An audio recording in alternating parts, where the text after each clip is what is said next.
sudah 2 kali operasi operasi kepala, apa namanya, telinga, sama ini sama tengah lengan. Kejadian posisi anak bapak ada di masjid atau di lokasi lain di kanting belakang? Dekat sekali dia peledakan pertama. Masjid. Iya, dekat sekali dia.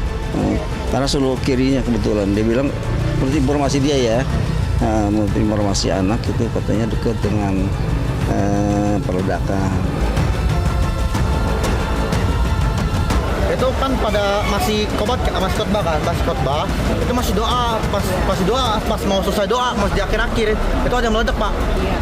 Meledaknya posisinya di sebelah mana? Di lantai atas, bawah, di bawah berarti? Pak, memang bisa tercium bau kimia, Pak? Bau kimia enggak, cuma bau gosong lah ya, bau terbakar yang saya ini aja. Bau petasan mungkin, Pak? Bau kayak pemesiu begitu? Mungkin ya.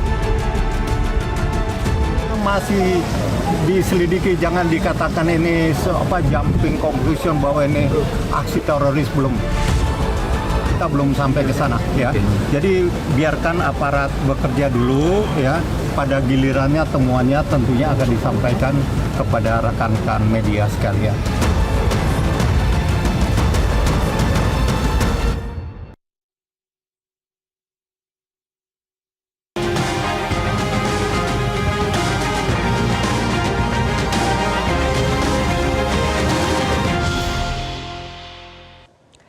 Selamat malam pemirsa, sejak Jumat lalu ledakan di SMA Negeri 72 Jakarta Utara terus menjadi perhatian publik. Peristiwa terjadi saat sholat Jumat berlangsung sekitar pukul 12 siang. Ledakan pertama terdengar usai khotbah Jumat selesai, diduga berasal dari dalam masjid. Beberapa detik kemudian ledakan kedua terjadi di area luar, diduga di sekitar selasar pintu belakang atau di dekat area kantin. Dari hasil penyelidikan sementara, Densus 88 mengungkap ada 7 bahan peledak yang disiapkan, 4 diantaranya meledak di lokasi dan 3 lainnya gagal menyala. Jumlah korban luka saat ini mencapai 96 orang, terdiri dari siswa, guru, dan petugas sekolah. 68 orang sudah dipulangkan, sementara 28 masih menjalani perawatan medis. Di antara korban ada seorang siswa berusia 17 tahun yang diduga sebagai anak yang berkonflik dengan hukum. Ia mengalami luka berat di kepala, sudah menjalani operasi dan saat ini dalam perawatan intensif yang di bawah pengawasan kepolisian. Barang bukti yang diamankan antara lain adalah bahan peledak rakitan, catatan pribadi, serta 2 senjata mainan, airsoft gun dan revolver yang memiliki tulisan ekstrim seperti Welcome to Hell dan juga Branton Tarrant. Saat dilakukan penggeledahan di rumah, aparat menemukan bahan yang sama seperti yang ditemukan di lokasi. Motif sementara diduga berasal dari tekanan psikologis akibat perundungan yang dialami di lingkungan sekolah yang memicu aksi balas dendam dan upaya bunuh diri. Aparat memastikan penyelidikan masih berjalan dan motif pasti masih terus didalami. Namun, tragedi ini bukan sekedar soal ledakan di sekolah, melainkan peringatan atas gagalnya sistem pendidikan dan juga lingkungan sosial dalam mendeteksi luka anak sebelum berubah menjadi bahaya. Apa yang sebenarnya membuat seorang remaja menukar rasa sakitnya dengan tindakan se-ekstrim ini? Bersama saya, Afeni Malik, inilah top isu pada malam hari ini, mengurai akar tragedi ledakan SMAN 72.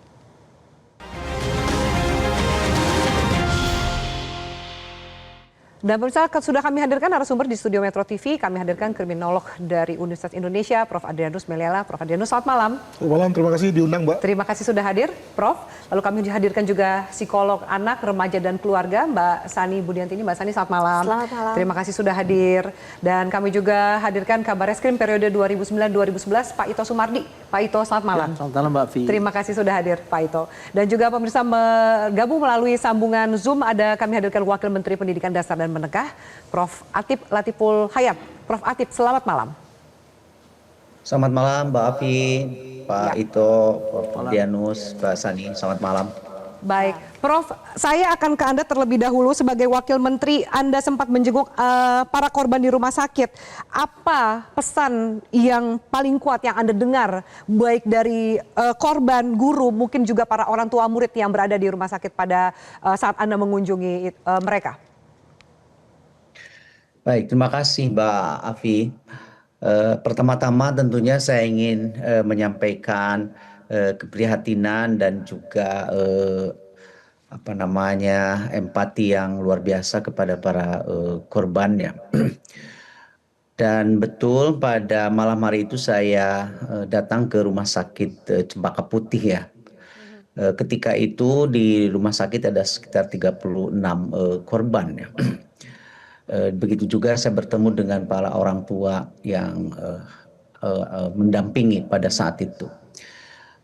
Kesan pertama ketika saya dialog, mereka semua tidak pernah memperkirakan dan menyangka ya akan terjadi kejadian yang di luar nalar seperti ini terjadi di dunia pendidikan, di lokasi pendidikan, dan tampaknya menurut saya ini kejadian yang pertama kali ya dengan mengambil lokasi di lembaga pendidikan.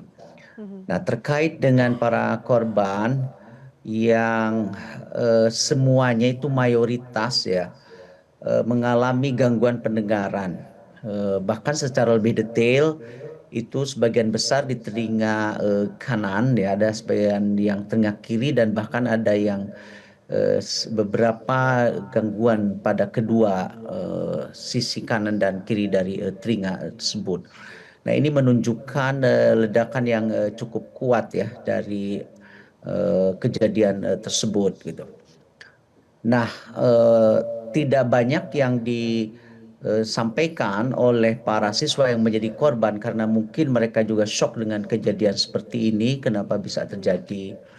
Hanya dalam dialog itu para siswa dan juga orang tua menginginkan agar pertama adalah penanganannya terkait dengan pemulihannya secara medis dari para korban, dan yang kedua untuk memastikan proses belajar mengajar itu berlangsung secara aman dan juga nyaman bagi mereka, dan yang ketiga agar segera proses belajar mengajar dapat berjalan kembali.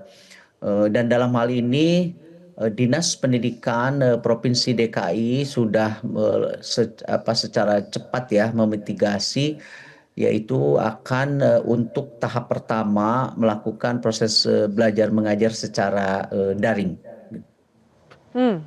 Baik. Selain daring ini untuk sementara, tapi bagaimana memastikan sekolah kembali aman? Karena mungkin kekhawatiran bukan hanya terjadi di orang tua atau bahkan guru di SMA N 72, ini juga menjadi kekhawatiran banyak orang tua di banyak sekolah. Baik, Mbak. Tentunya ini tidak bisa ya kita melihat salah satu aspek saja.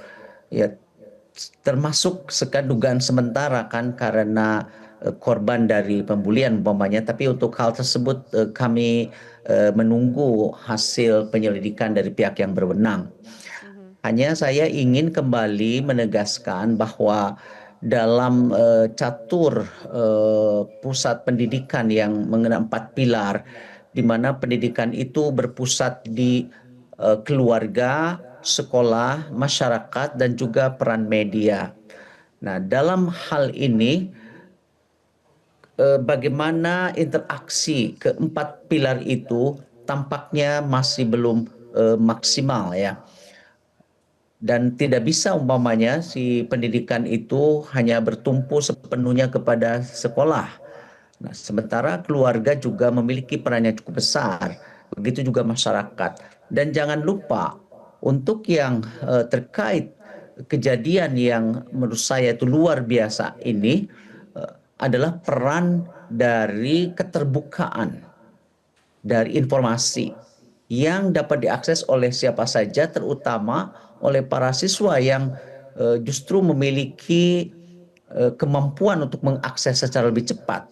Nah, dalam kasus ini bagaimana coba seperti tadi diperlihatkan ya, dia menuliskan tokoh kekerasan begitu yang itu hanya ada di media ya.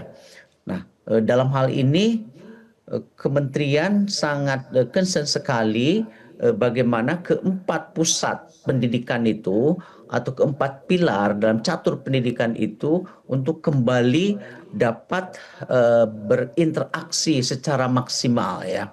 Nah, antara lain kita kan sudah menetapkan ya apa yang disebut sebagai 7 kebiasaan anak Indonesia hebat. Nah, salah satu di antaranya adalah kebiasaan untuk bermasyarakat, berinteraksi dengan masyarakat. Ya.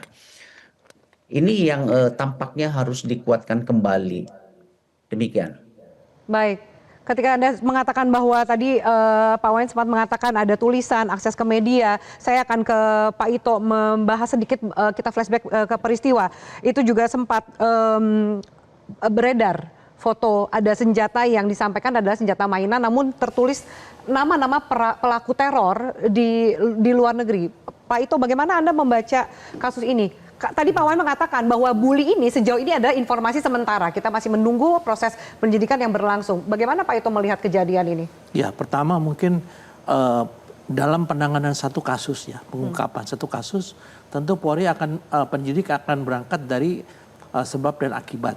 Setelah itu mencari modus operandi yang dilakukan, misalnya dia menggunakan bahan peledak, kemudian membawa senjata mainan dan lain sebagainya. Kemudian motif sementara ini kan akibat bullying, tapi ini masih didalami. Kemudian juga dikaitkan sekarang dengan TKP, tempat kejadian perkara, kenapa dia memilih di masjid. Nah, kemudian di sana juga dikaitkan lagi dengan melalui penyelidikan ilmiah, yaitu dengan melakukan digital forensik ya, yaitu kita menelusuri kira-kira apakah ada komunikasi yang bersangkutan terduga tersangka ini pelaku dengan pihak-pihak lain. Nah, disinilah tentunya polisi juga harus hati-hati karena untuk bisa menentukan apakah ini merupakan satu tindakan terorisme ataukah merupakan satu tindakan kriminal yang sifatnya radikal, ini tentunya nanti akan disampaikan setelah hasil pengungkapan secara lengkap diperoleh baik dari teman-teman dari Densus maupun dari Lab4. Kalau Anda tadi mengatakan apa artinya, kenapa kemudian terjadi penyerangan di masjid saat sholat Jumat, apa yang bisa Anda baca? Apakah itu spontanitas atau memang bisa dikatakan menjadi sebuah kunci simbolik? Saya melihat di sini yang bersangkutan itu terinspirasi ya dari sesuatu mungkin medsos di mana dengan sesuatu mungkin nanti bisa disampaikan dari psikologi, dia merasa sakit hati, dendam, kemudian ingin membalas, tapi memilih di masjid itu kan sekarang di senjata mainannya ditulis salah seorang pelaku penembakan di New Zealand di masjid ya. Nah, tentunya itu mungkin yang menginspirasi yang bersangkutan adalah melakukan sesuatu di masjid dan mungkin sasarannya kalau memang itu bullying, itu perundungan, tentu orang-orang yang biasa melakukan bullying. Nah, tentunya ini juga perlu didalami oleh teman-teman dari penyidik dan kenapa dia milih di masjid tidak di kelas atau di mana. Nah, ini kalau melihat daripada senjatanya yang ditulisi salah satu tokoh teroris yang di New Zealand, saya kira itu terinspirasi dari medsos dan itu pasti akan menjadi titik penyelidikan daripada teman-teman penyelidik saat ini di Polda Metro Jaya. Oke, sebelum kita beralih ke bully dan psikologi anak, saya minta tanggapan dari Prof. Adrianus. Prof. Adrianus punya pendapat yang berbeda atau perspektif yang berbeda? Ya, karena saya juga pendidik ya, maka tentu saya mengharapkan ini memang murni bully dan akibat bully ya. Karena kalau sampai kemudian dugaan bahwa sebetulnya bully itu hanya trivial, hanya kecil saja, dan yang lebih mengemuka adalah soal-soal kebencian, terutama kebencian ekstrim ya kepada satu kelompok, dan itu disimbolkan lewat senjata, lewat penyerangan di masjid dan seterusnya.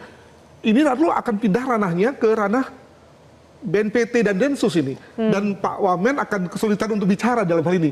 Kenapa? Karena bayangkan itu terjadi di tempat yang tidak kita duga, di kalangan orang yang juga tidak terduga, dan korban juga tidak terduga. Hal mana kita tidak punya referensi sama sekali tentang hal itu. Jadi ini satu hal yang baru dan moga-moga ini memang betul-betul soal bully Pak ya, dan kepolosan seorang anak yang ketika marah tak terkontrol lalu kemudian mengambil bentuk seperti ini. Moga-moga begitu. Semoga seperti itu. Tapi worst skenario-nya adalah? Saya kira ini juga bukan hanya terinspirasi, tapi juga ada satu niat untuk mendeliver yang kita sebut sebagai kebencian ekstrim kanan, ya. Dan ini lalu menjadi menarik karena ini dilakukan pada diri seorang anak yang kita asumsikan belum tahu apa-apa, tapi ternyata sudah mampu terinspirasi demikian kuat, ya, bukan hanya dari sisi sekedar menulis di di senjata itu, dan saya juga dia pasti menyisihkan uang jajannya untuk itu, ya, dan bahkan lebih daripada itu adalah membuat rakitan yang dia lihat dari YouTube. Nah, itu kan juga menarik bagi kita betapa dia militan dalam rangka mewujudkan rencananya. Oke, saya minta tanggapan Mbak Sani, bagaimana melihat kalau tadi Prof mengatakan semoga ini akibat bully, lalu kemudian ekspresi tidak lebih dari kekhawatiran terburuk yang tadi disampaikan bahwa ini ternyata ekspresi atau bahkan mendukung eh, ekstrim kanan dan lain-lain gitu. Bagaimana Anda melihat ini? Ya, kita kalau melihat dari anak berkonflik dengan hukum atau ABH ini adalah dalam range usia remaja. Ya, 12-18 itu usia remaja di mana usia ini sedang lagi mencari jati diri juga, ya. Nah, ketika dan termasuk juga regulasi emosi yang kadang-kadang ada hormon up and down, ya. Kemudian kesulitan dalam rangka memahami emosi dirinya, ya. Nah, ketika kelompok remaja ini atau ABH ini mengalami tekanan, misalnya tadi kita anggap itu sebagai satu motif utamanya, karena rasa frustrasinya kemudian dia melakukan perilaku seperti ini adalah dalam rangka memang bentuk dari pesan bahwa saya tidak terlindungi, saya luka batinnya, begitu ya. Dan kenapa akhirnya ada tadi masuk ke dalam tokoh-tokoh teroris itu adalah karena regulasi emosi yang tidak bisa matang tersalurkan dengan baik dipadu-padankan dengan pembentukan jati diri, itu bisa salah mengambil figur. Ya, kalau kita lihat kemarin ini ada tokoh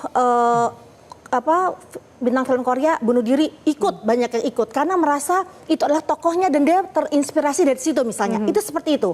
Jadi kombinasi dari frustrasi, rasa ketidakadilan dan pembentukan jati diri yang diambil dari tokoh yang salah bisa melakukan perilaku yang sama dengan orang yang dianggap sebagai role modelnya. Dia. Betul. Meskipun kita tidak menormalisasi bully ya, kita tetap menentang aksi bully dimanapun, terutama di institusi pendidikan gitu. Tapi saya banyak yang bertanya bahwa bully seperti apa yang bisa melukai hati seorang anak seperti ini dan sampai tega bahkan menghilangkan nyawa diri dia dan nyawa teman-temannya. Iya, bully ini luar biasa akibatnya. Ada bully fisik, ya tentunya ada tekanan fisik, ada psikologis, ada verbal. Tapi semua jenis bully ini menyisakan luka batin yang luar biasa. Banyak anak kadang-kadang merasa dia lebih baik mati saja karena dia merasa tidak dihargai, tidak ada hak hidup di dunia ini. Ya, yang ada adalah rasa sakit yang dia derita. Nah, ada dua bentuk. Kalau orang yang pasif biasanya dia melukai dirinya sendiri. Tapi kalau pasif agresif dia ada penyerangan dengan akumulasi emosi yang luar biasa dalamnya sehingga dia ingin kalau saya sakit orang lain pun sakit. Nah, ini yang bisa menjadi trigger orang menyakiti orang lain ketika dia dalam kondisi korban bully. Oke, baik. Seperti apa tanda-tandanya dan bisakah kita mencegah supaya kejadian ini pertama dan terakhir terjadi di institusi pendidikan dan juga dimanapun? Kami lanjutkan pemirsa usai jeda, tetaplah bersama kami.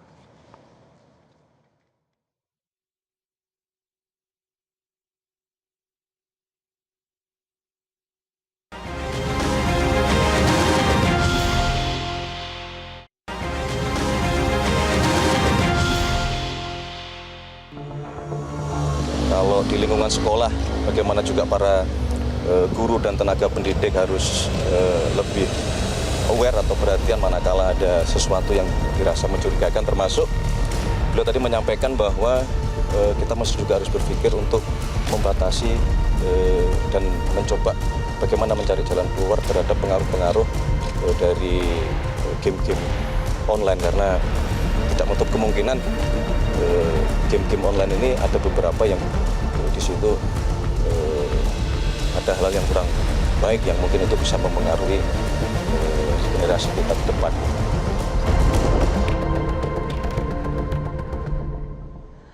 Ya, baik. Kami lanjutkan pemirsa. Pak Wamen, Anda bisa mendengar suara saya? Bisa, Mbak. Baik, Pak Wamen, silakan Anda mau menanggapi tadi ada pernyataan dari narasumber yang ada di studio. Kira-kira kita bicara soal bully, kita bicara soal penyelidikan yang masih berjalan. Apa kira yang Anda bisa tanggapi dan mungkin jatuh ke langkah yang akan diambil dalam waktu dekat oleh kementerian Anda? Baik, terima kasih Mbak Afi. Tadi soal bully kan sebagaimana disampaikan oleh Pak Ito, itu baru salah satu kemungkinan ya, belum menjadi sebuah analisis final ya. Nah, hanya yang menarik disampaikan oleh Pak Ito, saya ingin menggarisbawahi bahwa pelaku kemungkinan terinspirasi atau mendapat inspirasi untuk melakukan perbuatan-perbuatan yang sudah dilakukannya ya. Nah, ini yang saya tadi sampaikan bahwa dari keempat pilar atau pusat pendidikan catur pendidikan, yaitu sekolah, keluarga, sekolah, masyarakat, dan peran dari media. Yang dimaksud sebagaimana disampaikan oleh Mbak Afi tadi adalah media sosial. Jadi itulah sekarang yang justru memiliki peran, ya, bahkan medium yang interaksinya itu mengambil waktu cukup banyak, ya, dengan para siswa itu. Maka dalam hal ini bagaimana sebetulnya kita harus menempatkan media sosial ini agar justru memiliki peran edukatif, ya, bukan sebaliknya. Maka ada dua pendekatan yang harus dilakukan, ya. Karena untuk tindakan-tindakan seperti yang dilakukan, yang terjadi di SMA 72 itu kan sesuatu yang tidak mungkin, ya, terjadi hanya dengan cara-cara atau informasi-informasi yang konvensional, ya, yang didapat dari buku umpamanya. Tapi ini sudah mengalami pencanggihan itu lewat medsos. Maka dua pendekatan. Yang pertama adalah pendekatan teknologinya.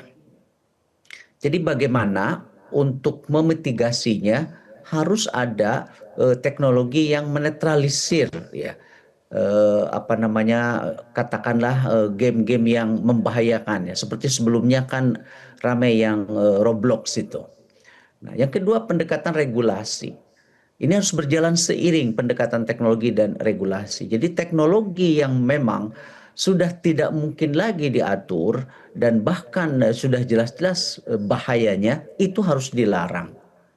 Dan pelarangan ini adalah kombinasi antara kecanggihan teknologi dan juga regulasi. Tidak bisa berjalan sendiri-sendiri. Sedangkan yang masih bisa dimanfaatkan bahkan membantu, ya, itu harus diatur. Jadi sesuatu yang memang sudah tidak mungkin diatur, ya harus dilarang. Ini harus segera dilakukan, ya. Kan di beberapa negara tertentu umpamanya seperti China, dia akan mampu mengendalikan teknologi-teknologi yang menurut analisis mereka mengganggu kepentingan nasionalnya dan lain sebagainya. Nah, ini dalam konteks pendidikan harus segera dilakukan pelarangan teknologi dengan menggunakan dua pendekatan teknologi dan regulasinya. Dan teknologi yang menghasilkan media sosial yang bermanfaat itu harus diatur. Karena menurut saya ini, iya, itu kan ideal yang Anda sampaikan tuh idealnya, ya Pak. Kami punya data bahwa ternyata kasus bully yang terjadi itu tiap tahun itu semakin meningkat kasusnya. 2022 ada 194 kasus, 2023 ada 285 kasus, bahkan 2024 ada 573 kasus. Ini yang tercatat. Kebanyakan kasus bully ini seperti tip of the iceberg, gunung es, sehingga kasus yang terjadi yang tidak dilaporkan, tidak tercatat itu lebih banyak. 4 pilar yang Bapak katakan tadi soal keluarga, masyarakat, sekolah, dan media, terutama media sosial. Si anak yang berkonflik saat ini yang kita bicarakan di keluarganya, dia berasal dari keluarga yang broken home. Masyarakat jelas jika ternyata terjadi bully, masyarakat dan sekolah tidak mampu membantu dia. Ditambah media sosial, anak-anak ini banyak lari mencari begitu banyak jawaban di media sosial. Apa yang bisa Anda lakukan? Karena 4 pilar ini ternyata tidak berjalan dan tidak berfungsi. Minimal untuk anak yang berkonflik dengan hukum yang kita bicarakan saat ini. Kalau menurut saya bukan tidak berjalan, belum berjalan. Ya, terutama yang saya catatan yang keempat itu. Ini kan jelas tidak berjalan, ini sudah memakan korban, minimal ada 96 anak yang terluka. Bukan itunya, Mbak. Contohnya yang saya katakan tadi, bagaimana kita harus melakukan pencegahannya untuk yang medsosnya itu. Ini kan basisnya teknologi.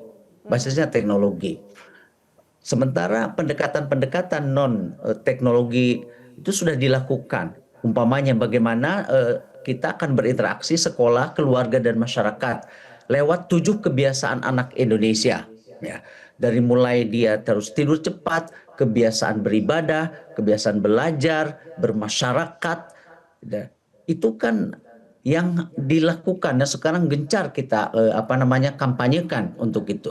Bagaimana si siswa itu dia berinteraksi dengan keluarga, kemudian juga bermasyarakat agar dia tidak menyendiri, dan itu kan dituduh salah satu penyebab, ya, terjadinya tindakan seperti itu. Nah, satu itu soal peran medsos, yang menurut saya itu dua harus segera dilakukan, yaitu pelarangan untuk medsos berbasis teknologi yang memang membahayakan. Ini sudah tidak bisa diatur lagi. Anda sudah koordinasi dengan kementerian terkait, misalnya Pak, kementerian Anda sudah berkoordinasi dengan kementerian terkait?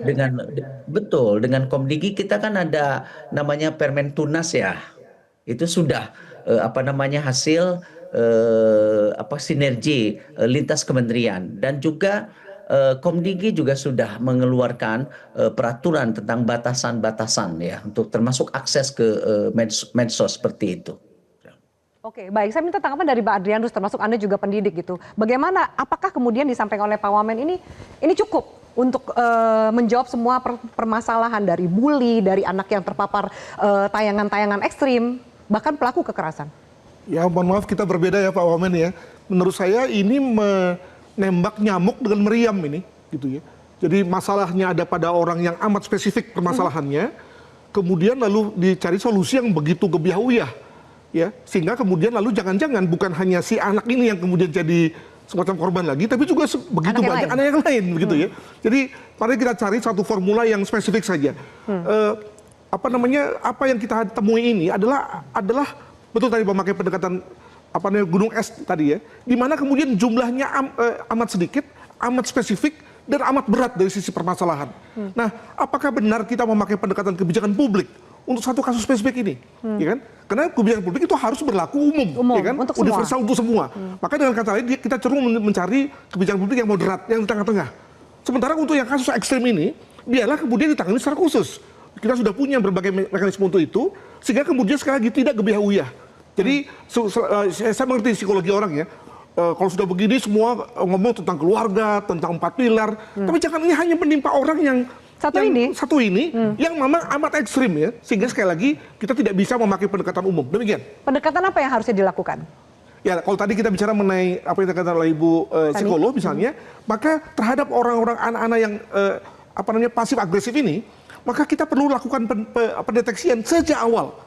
Jadi jadi sejak yang bersangkutan diterima di sekolah, maka perlu ada semacam treatment khusus, dimonitor khusus ya, agar kemudian setiap kali ada sentuhan-sentuhan yang bersifat khas bagi dia, kemudian lalu juga diberikan satu sentuhan yang juga khusus juga. Nah, harus begitu, karena tadi tentu tidak akan banyak di sekolah itu ya. Ada anak-anak seperti ini, ada anak yang menerima bully dengan ketawa-ketawa, bahkan dilawan gitu ya. Ada yang menerima bully malah kemudian lalu dibawa bercandanya, tapi hanya 1 atau 2 yang kemudian lo mengakibatkan destruksi. Nah, untuk itulah maka kemudian perlu ada semacam treatment khusus bagi mereka. Oke, treatment khusus. Bagaimana mengenali anak-anak yang membutuhkan treatment itu? Sebenarnya sebelum jawab ya, ini mumpung ada Pak Wamen ya. Iya, silakan. Ini diskusi untuk ini semua sesuatu yang memang justru mengkhawatirkan kita semua. Karena di usia remaja ini mereka sebenarnya memiliki identifikasi behavior yang mirip-mirip begitu ya. Jadi artinya ketika kasus ini tercuat menjadi viral, bisa saja ini ditiru dengan kondisi yang sama dengan ABH yang terjadi ini di sekolah lain. Jadi ini semacam juga jadi inspirasi baru. Nah, makanya pendekatan 4 pilar tentunya saya yakin akan mungkin nanti akan berjalan. Tapi tadi mungkin kalau Pak Adrianus bilang ya jangan sampai juga akhirnya yang sasarannya malah ke-skip gitu ya Pak ya. Tapi intinya adalah saya bertanya Pak Wamen, justru apa langkah yang paling urgent dan paling emergency? Karena ini benar-benar mengkhawatirkan kita semua. Banyaknya kasus yang mirip yang kemudian ini dipakai sebagai ajang role model baru begitu untuk diviralkan. Jadi apa langkah minimal jangka pendek yang dilakukan? Oke, yang tadi 4 pilar itu bisa dilakukan untuk jangka panjang. Pak Wamen silakan dijawab.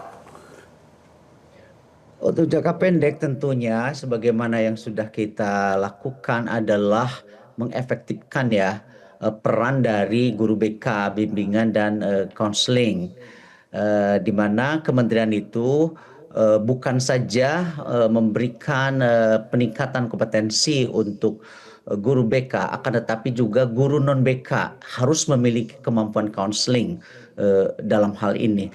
Itu yang sudah kita lakukan dan terus kita tingkatkan ya untuk pelatihan bimbingan dan konseling termasuk untuk guru non BK, sehingga untuk siswa-siswa yang mengalami masalah-masalah seperti tadi dia mendapatkan tempat ya untuk berkomunikasi, berkonsultasi di sekolah. Oke, baik. Pak Ito, mungkin ada yang mau disampaikan sebelum Pak Wamen selesai di segmen ini? Ya, saya kira Pak Wamen izin, menurut saya kita tidak bisa melihat kasus ini secara parsial. Jadi di sini diperlukan satu pendekatan atau evaluasi yang komprehensif melibatkan berbagai institusi terkait. Jadi bukan hanya pendidikan saja. Ini ada BNPT, kemudian mungkin dari instansi lain ya. Di sana harus dilihat adalah mengapa ini bisa terjadi. Bagaimana ini terjadi, faktor-faktor yang membuat ini terjadi itu dipelajari betul. Ini bagian siapa nih, institusi mana nih. Kemudian upaya apa yang harus dilakukan. Tadi Pak Wamen sudah menyampaikan, misalnya Komdigi, oh ini bagian Komdigi ya. Ini psikologi, bagian psikologi. Tidak semata-mata untuk kasus ini dilakukan secara parsial. Karena kalau kasus ini menjadi pembelajaran bagi kita semua, terutama kan sudah ada Undang-Undang Nomor 35 tahun 2014. Di sana jelas dalam pasal 76C, pasal 80, pasal 54 itu perlindungan bagi seorang anak. Nah, apakah ini sudah berjalan atau tidak? Bagaimana kita memprotek, melindungi anak-anak itu? Siapa yang melindungi? Tentunya kan bukan hanya sekolah saja. Ini pasti keterkaitan orang tua dan institusi lain ini harus dilakukan secara komprehensif, secara terintegrasi dengan institusi terkait. Itu menurut saya demikian. Oke, Pak Wamen singkat saja untuk menjawab mungkin rasa kekhawatiran para orang tua. Perlukah sekolah-sekolah meningkatkan keamanan mereka atau mungkin Anda punya saran yang lain? Baik, saya tadi melanjutkan lagi dari Pak Ito. Betul Pak, jadi saya sepakat dengan Bapak, ini bukan hanya satu sisi saja, hanya kami menghindari untuk berbicara di luar apa yang menjadi porsi dan kewenangan Kementerian Pendidikan. Jadi itu BNPT dan lain sebagainya gitu ya. Meskipun latar belakang saya kan sebagai guru besar hukum internasional, sebetulnya sudah gatal juga ingin berbicara dari sisi itu Pak Ito ya. Nah tapi kami dari pendidikan betul ini ada sinergi yang harus dilakukan pendekatannya. Karena mengkhawatirkan juga ini terjadi di dunia pendidikan dan pelakunya diduga. Dan itu Pak sesuatu yang mungkin sangat quote-unquote istimewa ya. Yang ini kan harus analisis yang komprehensif gitu. Nah, Mbak Afi, jadi kami sudah meningkatkan keamanan mereka, Pak Wamen, iya. Ya, kita sudah memastikan ya setelah kejadian ini harus terjamin hanya proses pembelajaran pendidikan yang ramah ya, aman dan nyaman. Itu yang bukan saja kami kampanyekan, akan tapi kami terus lakukan di sini. Nah, makanya untuk mitigasi yang jangka pendeknya sekarang untuk kasus ini kan adalah pemulihan kesehatannya ya dari para korban, termasuk trauma healingnya juga kami lakukan ya, untuk jangka pendeknya. Dan kemudian yang ketiga, kami memastikan agar tidak kemudian menjadi trauma berkelanjutan, maka proses belajar itu harus segera dilakukan meskipun untuk tahap awal sebagaimana sudah disampaikan oleh Dinas Pendidikan DKI dengan daring terlebih dahulu. Dan jangka panjangnya ya sudah saya sampaikan yang tadi gitu. Dan ini kami sudah sampaikan perlu ada lintas kementerian, lintas kelembagaan karena ini tidak bisa diselesaikan oleh salah satu kementerian saja. Baik. Terima kasih Pak Wamen. Kita lihat sejauh apa tadi yang Anda sampaikan memang diterapkan secara baik dan benar di lingkungan pelajar dan sekolah, terutama di DKI Jakarta. Terima kasih banyak Prof. Atif Latiful Hayat untuk bergabung dalam diskusi kita di Top Issue pada malam hari ini. Pemirsa, kami lanjutkan sesaat lagi. Tetaplah bersama kami.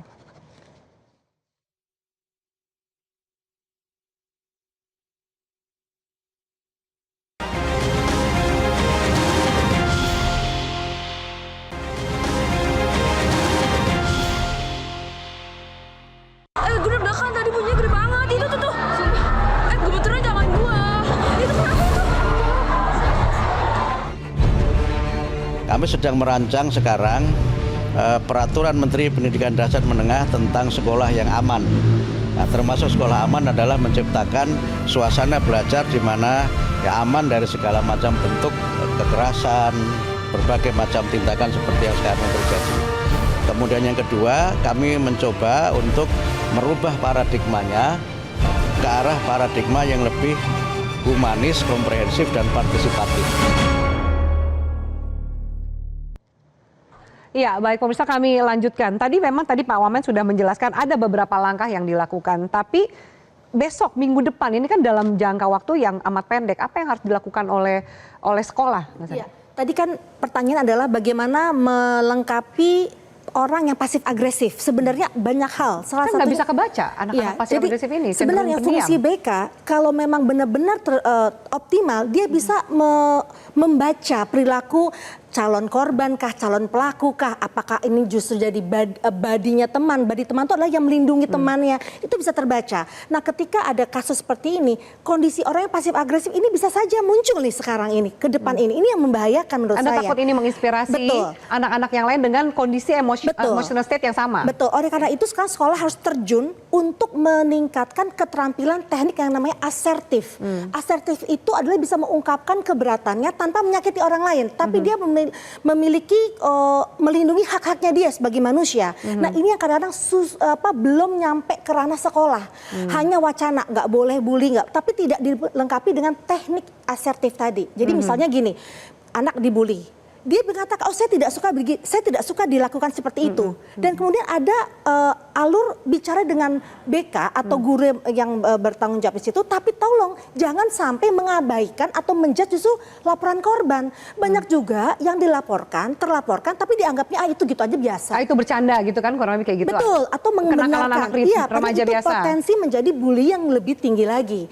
Dan ciri-ciri anak korban bully itu selalu kelihatan kok pasif dianya. Kalau orangnya ekstrovert mah bisa melawan langsung. Nah, cuman inilah pembekalan ini perlu sekarang ini langkah utama yang harus dilakukan di sekolah-sekolah supaya tidak terjadi hal yang sama. Oke, itu anggaplah masukan dan catatan untuk sekolah gitu ya.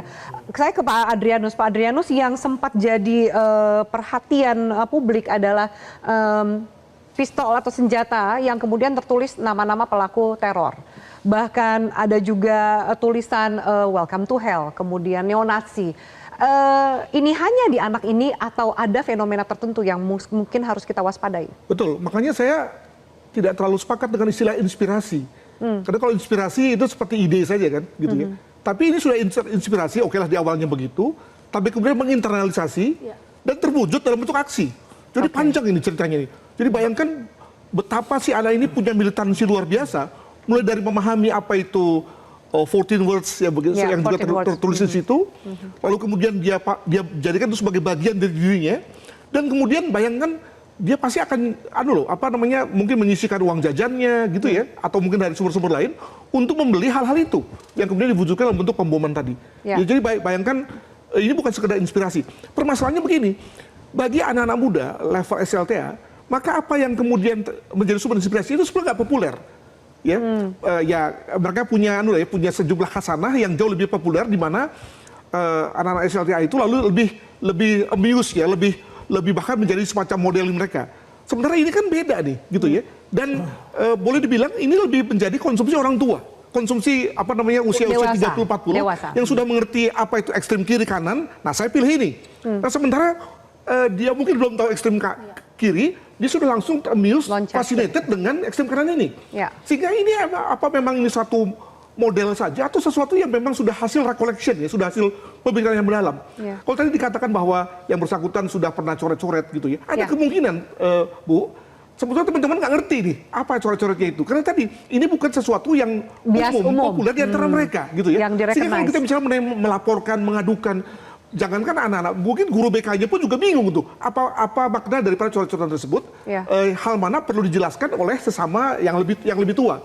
Jadi dengan kata lain, ini memang siswa yang agak beda nih. Mungkin karena kecerdasannya lebih tinggi, tapi kemudian membuat dia unik dan berbeda, lalu menjadi super bully. Jadi dengan kata lain, super bully itu bukan karena dia miskin atau apa, tapi lebih kepada karena dia beda, dia bukan seorang yang bisa ngumpul bersama-sama lalu kemudian gitaran sama-sama, tapi memang beda, lalu dia menjadi super bully. Nah, itulah yang kemudian lalu menjadikan yang bersangkutan lalu seperti nobody dan tadi ya membalas perbuatan Tapi teman-teman. memang Demikian.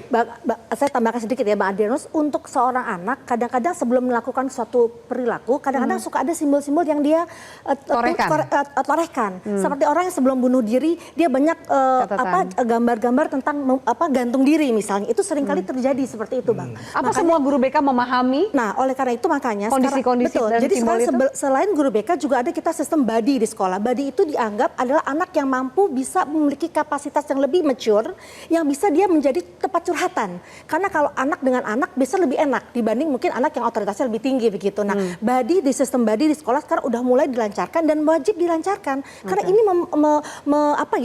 membuka jalur komunikasi yang lebih efektif seperti itu. Oke. Seperti peer group, teman sepermainan, kurang lebih seperti itu ya, betul. Mas Ani. Pak Ito, Bapak mau menanggapi soal tadi ada ekstrem kanan dan mungkin anak ini agak berbeda.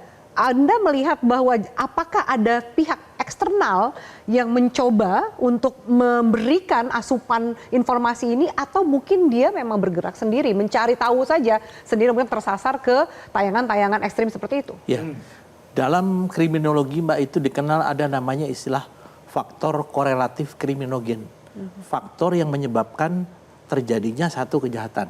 Nah itu kan saya tadi sampaikan bahwa mengapa ini bisa terjadi. Faktor apa yang mempengaruhi ini bisa terjadi. Kemudian tadi disampaikan Pak Menteri ya bahwa memang harus dibuat regulasi. Tapi regulasi itu tidak ada artinya kalau tidak diawaki oleh guru BK yang betul-betul profesional. Atau tidak konsisten, kan biasanya kita nggak konsisten. Begitu ini kejadian lagi. Nah ini bagaimana supaya tidak ada kejadian lagi? Tentu ini ada langkah-langkah yang dilakukan tadi. Menghilangkan faktor korelatif kriminogen dalam bentuk tadi. Bagaimana kita duduk bersama mencari satu cara. Tadi disampaikan sekolah aman. Kayak apa sih sekolah aman? Jangan lupa buat TKP itu bukan hanya di sekolah. Ya. Di luar pun bisa. Ya. Bully paling banyak itu bukan di sekolah. Bully itu terjadi atau perundungan terjadi di luar. Bahkan di media sosial. Ya, di luar daripada pengawasan daripada guru. Oke. Nah ini yang tentunya harus menjadi sesuatu yang dibicarakan bagaimana mencegah ini jangan sampai ini terjadi lagi. Oke, baik. Tadi kita sudah bicara langkah yang diambil pemerintah, bagaimana pihak sekolah. Catatan berikutnya adalah para orang tua. Kita bahas usai jeda berikut ini. Tetaplah bersama kami.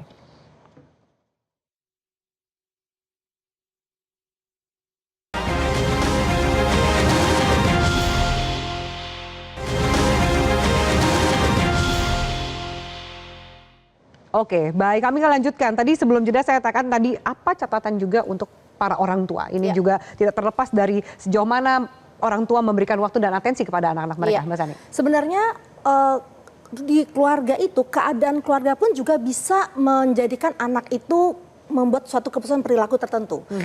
Keluarga yang berantakan, yang penuh dengan KDRT itu buat anak juga bisa agresif di luar sana. Jadi pelaku anak itu juga bisa meniru dari apa yang dia lihat di dalam keluarga. Juga termasuk tadi konten-konten yang dia pilih begitu. Makanya konten agresif segala macam mestinya perlunya dibatasi begitu. Yang kedua, apa yang orang tua harus lakukan adalah orang tua harus menjadi sahabat anak. Anak remaja itu adalah fase yang paling berat buat orang tua. Bahkan orang tua banyak yang menyerah karena didekati susah, enggak didekati susah.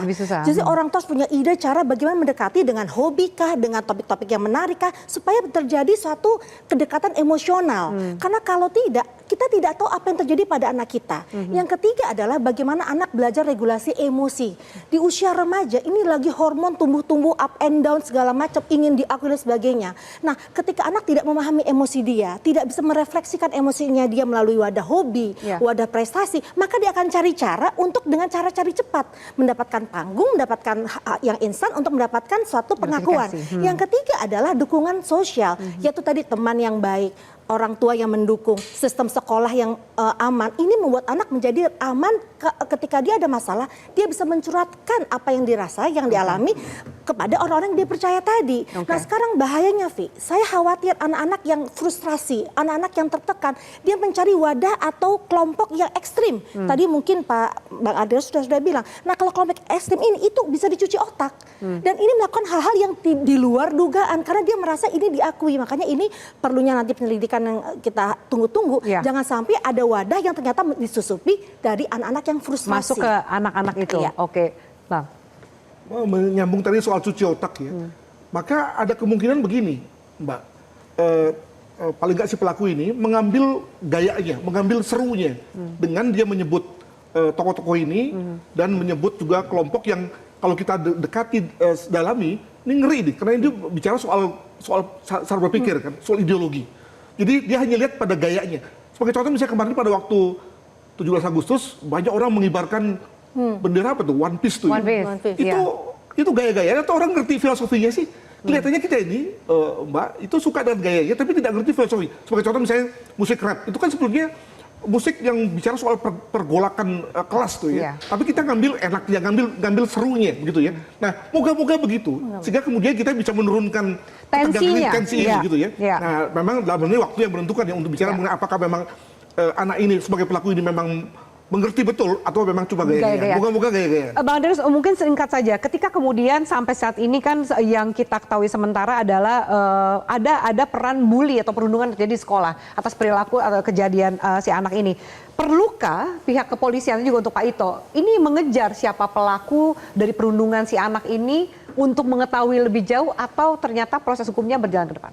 Ya, saya berpendapat dari sisi damage ya itu jauh lebih berat si pelaku ini pada saat melakukan peledakan dan menimbulkan korban daripada ketika dia dibully. Apalagi ketika saya mengambil pendapat bahwa memang sebetulnya anak ini memang punya satu pribadi yang berbeda sehingga kemudian dia dibully gitu ya. Ketimbang dia anak yang baik, anak yang inosen dan kemudian dibully gitu ya. Jadi saya kira untuk sementara pada titik ini saya berpendapat bahwa kita fokus saja pada pelaku anak ini agar kemudian dan juga lebih jelas dari sisi hukumnya, dari sisi proses formil dan materialnya untuk diproses ketimbang mundur melibatkan tentang apa yang terjadi pada dirinya. Oke, baik. Pak Ito, kalau kemudian ternyata di saat ini kan mungkin kita masih menunggu pulihnya kondisi kesehatan si anak yang berkonflik dengan hukum ini gitu. Lalu proses hukumnya ke depan seperti apa sih Pak? Karena melihat bahwa ini juga masih kategorinya anak. Bisa jadi mungkin efek yang ledakan yang terjadi dia tidak bisa mengingat kejadian, tidak bisa menjawab dengan baik. Apakah memang penyidik ini bisa mendapatkan jawaban yang terang? Jadi pertama Mbak, penyidik ini tentunya harus bekerja keras untuk bisa mengungkap ya. Mengungkap motif, modus operandi dan apakah memang ada keterkaitan dengan jaringan atau dia lone wolf ya sendiri. Nah ini tentunya perlu nanti dibedakan apakah memang kepada terduga ini bisa dimasukkan dalam kategori melakukan tindakan terorisme atau tindakan kejahatan yang sifatnya ekstrim. Tapi kan kita harus lihat juga mempertimbangkan dia masih anak-anak ya. Kemudian yang kedua, saya ingat saya nonton film Arnold Schwarzenegger itu dia jadi polisi di sekolah. Di beberapa negara maju tuh polisi ada di sekolah. Kenapa sekarang mungkin dengan Pak Kapolri sudah punya program mendekatkan Polri kepada masyarakat dalam rangka memberikan perlindungan ya sebagai salah satu tugas pokok, kita bisa mungkin bekerja sama dengan pendidik untuk bisa menempatkan polwan atau apa paling tidak ada satu efek deteren ya di sana. Nah, polisi ini tentunya bisa juga melaksanakan bagaimana pendekatan secara psikologis. Yang ketiga masalah hukum. Negara kita negara hukum. Bagaimanapun juga tentunya proses hukum, landasan hukum yang dilakukan oleh penyidik harus didasarkan kepada fakta, tapi dipertimbangkan juga dengan faktor-faktor lain yang terkait dengan kondisi pelaku tersebut. Baik, para narasumber terima kasih banyak untuk diskusi kita pada malam hari ini. Semoga bermanfaat untuk pemirsa dan pemirsa. Peristiwa ini menjadi cermin bahwa luka sosial bisa berujung pada kehancuran yang nyata. Ada retaknya relasi di ruang pendidikan harus menjadi PR kolektif agar sekolah menjadi tempat sembuh dan juga tumbuh. Ini adalah pekerjaan rumah bagi guru, orang tua bahkan negara. Sebab pendidikan tanpa kasih hanya menjadi aturan tanpa jiwa. Saya Afil Meknudiri, selamat malam, sampai jumpa. Metro TV. Jelajahi cara baru mendapatkan informasi. Download Metro TV Extend sekarang.